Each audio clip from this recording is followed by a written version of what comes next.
Continuation from the last episode. So my question now is, what opportunities does exist in the UK for international students? Which one did you take advantage of, and which of them did you regret not taking advantage of? Oh, that's a very, very, very good question. Happy to be asking the right question. No, it's a very good question because talking about opportunities, yeah, of course. Like, I mean, in the UK, you can look at it from both ways. If you are an economic migrant, like let's say you came here because you just wanted to be able to make some kind of money, to make a living, then there are a lot of opportunities to be able to work and study at the same time. Okay. And like I said, because I wanted to take a break and I chose not to do a part-time work. I chose something very differently. I felt that I wanted to understand the way people think more. I wanted to be able to connect with a lot of people from different countries, because I felt that those ones had future benefits, because in the future you would want network. You want to have an expanded networking people. I always say this, networking. Networking, so I felt that I wanted to invest the time that I used to do the part-time job, because again, it's on the caveat that I was fine. Economically, I wasn't really struggling. That is one. And two, I was on scholarship anyway. Yeah. So at the end of each month, they give me money for my stipends and everything. So I felt like, apart from the fact that the scholarship covered you not paying any tuition fee and anything, they were still supporting you by giving you some upkeep money every month. Oh, in fact, okay, maybe I did not even explain the scholarship well. So they paid my plane ticket, they paid my visa, they paid my TB tests, they gave me money that I can use to get myself ready and get in the plane and come. What? Yeah, so all you needed was your human self. Yeah, it was just me and my brain. You didn't invest anything financially towards you coming to the UK to study in the Manchester University. It was all covered by this the scholarship. Everything was covered. Everything from visa to doing your medical tests to they giving you money to get yourself prepared. And how much money did they give you to get yourself prepared, if you don't mind? No. Yeah, I can tell you. They gave us, how much was it? Because they were giving, so it's like, the master's is 12 months, because it's 1 year. Yeah. So then they made it like 13 months. So they gave me 1 month stipends. Okay. For us to use to prepare, which was £1,300. What? So every month they give you 1,000 plus? Yeah, £1,300. Yeah, every month. Why are people not applying for this scholarship?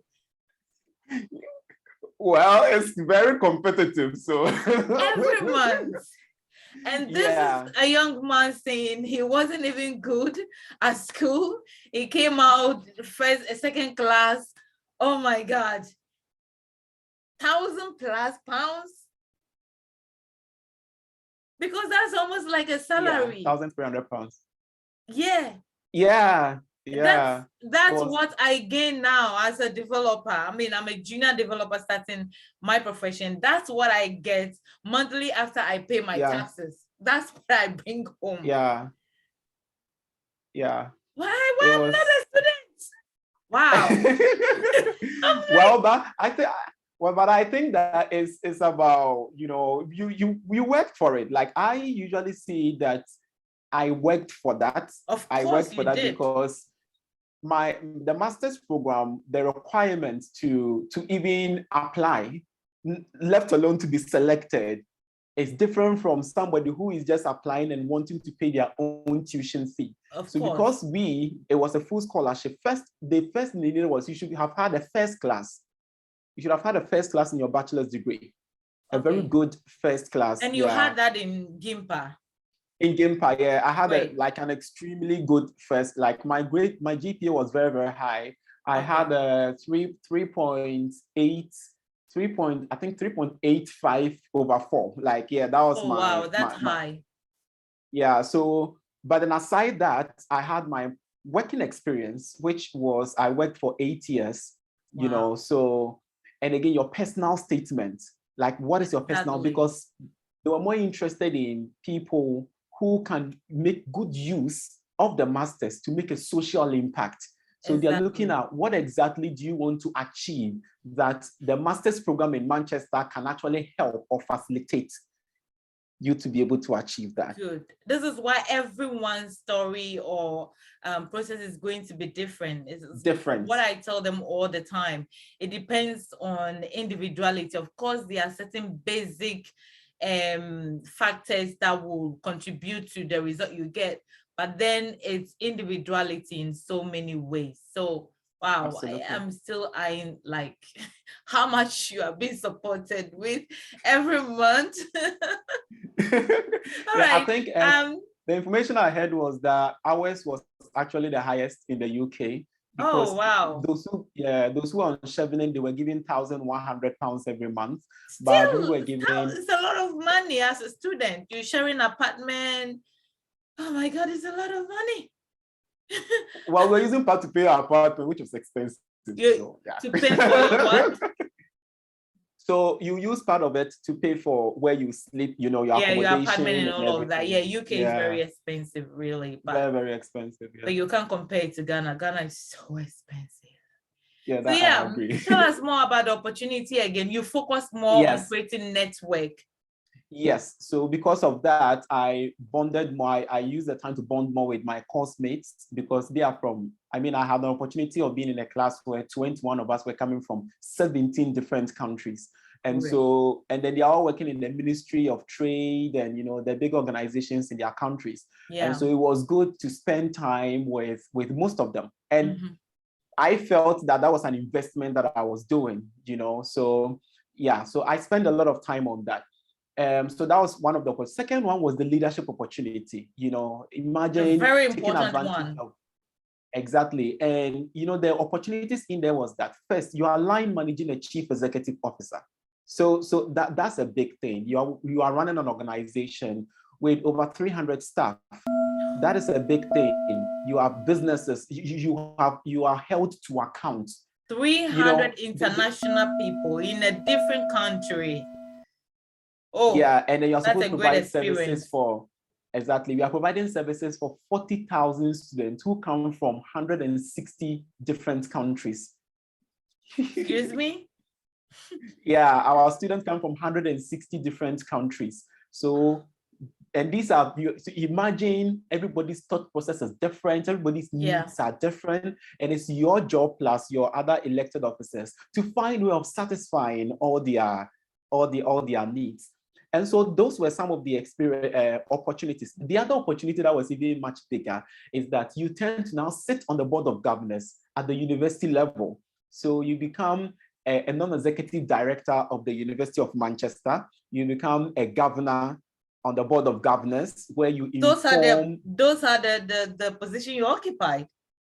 Yeah, so my day was very busy. I had a very, very busy day. I have a governance coordinator that manages my diary. That you're a big man. I have a big man on my show. Oh my!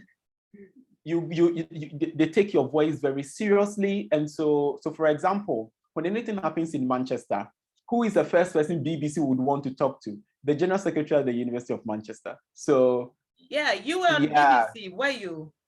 Yeah, a lot of times, like when COVID happened. So anytime there's an issue in Manchester, the BBC wants to speak with the General Secretary.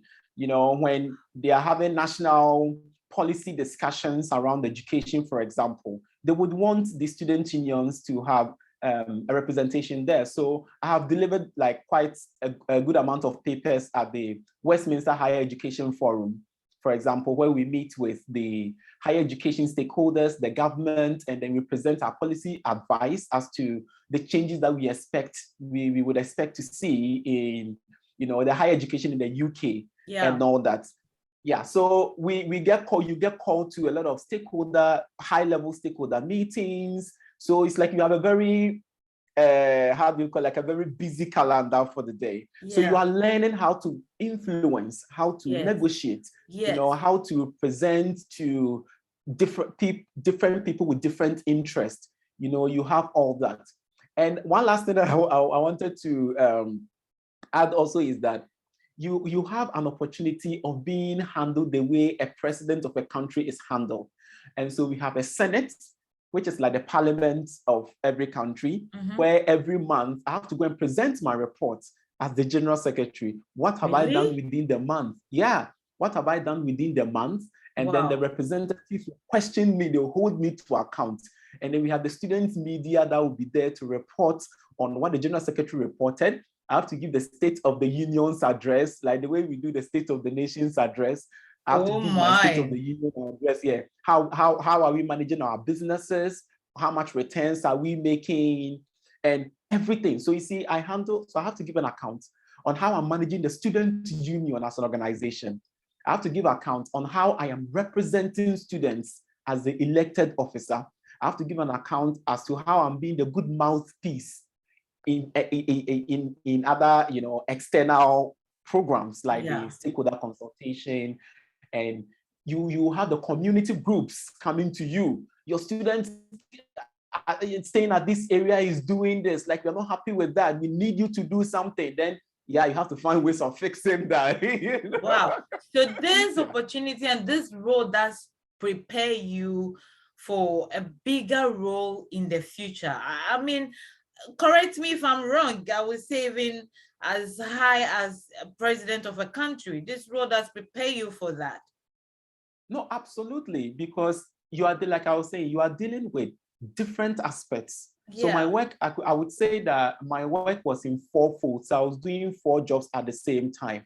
So one, managing the union as an organization that has employees.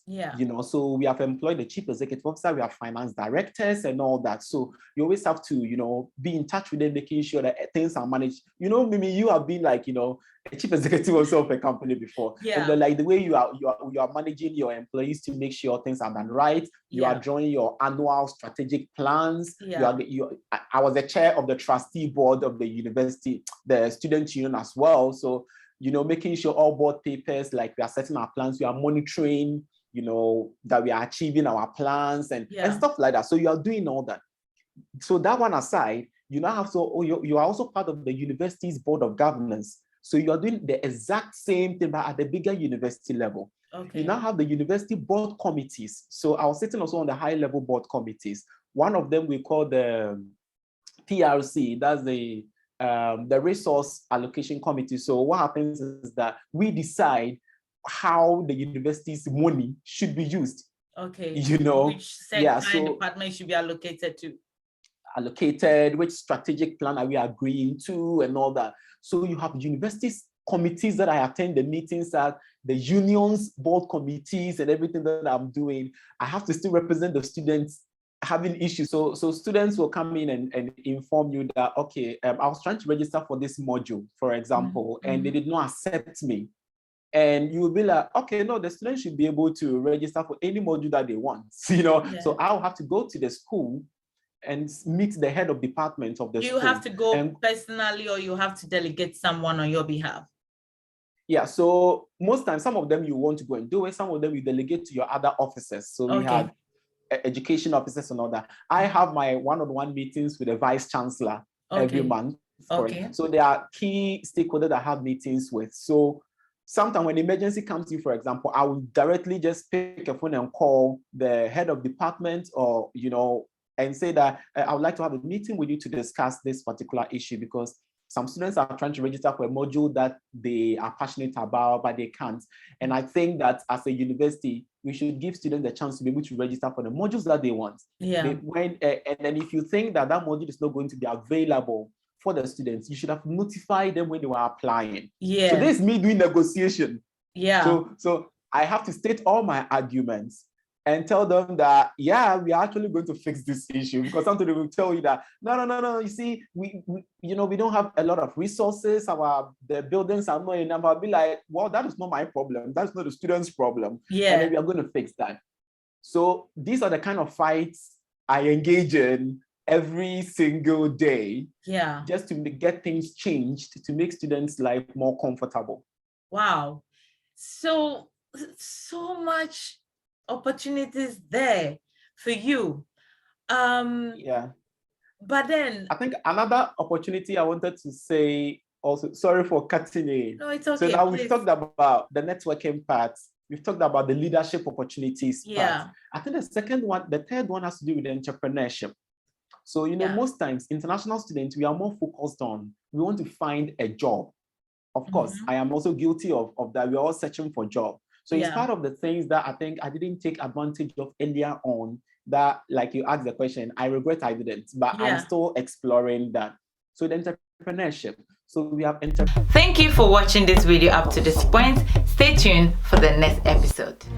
Stay motivated and inspired.